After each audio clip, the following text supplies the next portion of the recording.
When it comes to Days of Our Lives, every fan has their own opinion, and Soap Hub is no different.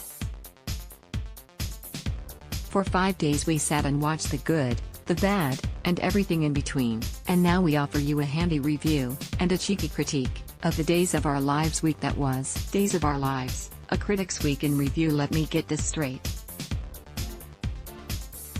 Mar Devil, Deidre Hall, spent the majority of her Days of Lives tenure talking the Westons into making a baby that she could corrupt and send forth into the world, and now that the devil is inhabiting the body of Johnny DiMera, Carson Boatman, Stefano DiMera's grandson, and Itch DiMera, Dan Furigal, and Sami Brady DiMera's, Allison Sweeney, son, a whole legacy of evil if there ever was one. His first act of business is to dump the boy's newly acquired wife, who could bear him lots of babies. I'd ask if this particular plot point makes sense if it wasn't for the fact that Days of Our Lives is the kind of soap where the devil can just pay the top side a visit, and possess a townsfolk all willy-nilly.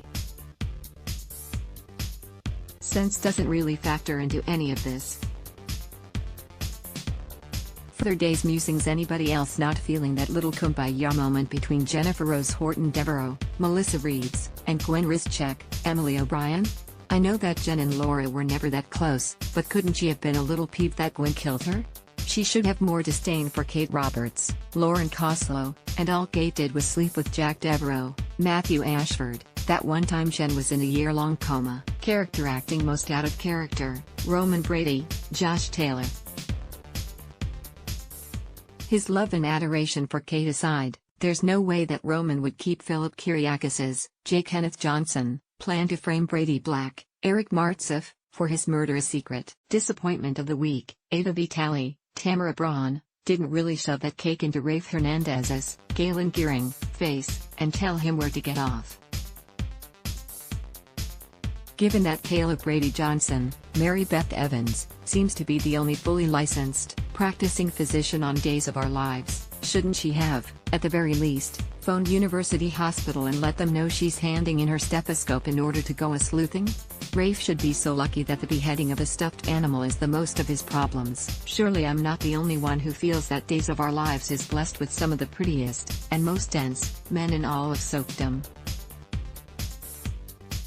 Take Sandra Cook, Paul Telfer, and Rex Brady, Kyle Loader. They sat around discussing Kristen DiMera's, Stacey Hayduke, impersonation of Susan Banks, Stacey Hayduke, and her penchant for donning masks that can turn her into any Salemite stubble, and not one time did either feller stop to say, "Huh, I wonder if she pulled that same trick with Sarah?" Days of Our Lives, DOOL, airs weekdays on NBC.